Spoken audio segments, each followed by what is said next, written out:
In this video, I'm going to show you how to save preset in Lightroom Classic.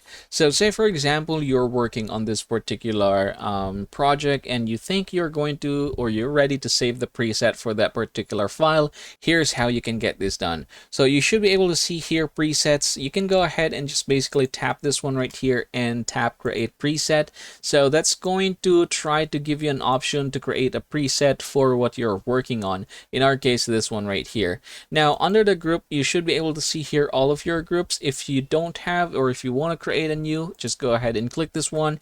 And I'm going to go ahead and call this one Vlad Shakiv preset. And then tap create, and then here you can go ahead and name this one. I'm just going to call this one grayscale preset, just like so. And yeah, you should be able to see here an option that says auto. You can actually go ahead and click that one, and it's going to decide which one it thinks fits the best with regards to the preset that you're using.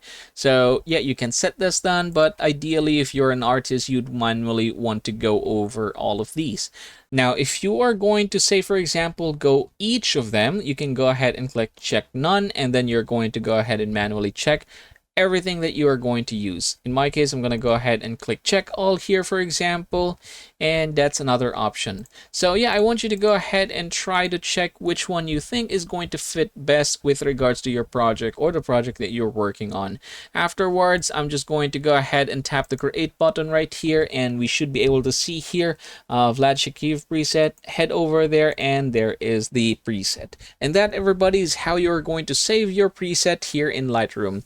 As always, please don't forget to subscribe to the channel and like this video if we ever help you out.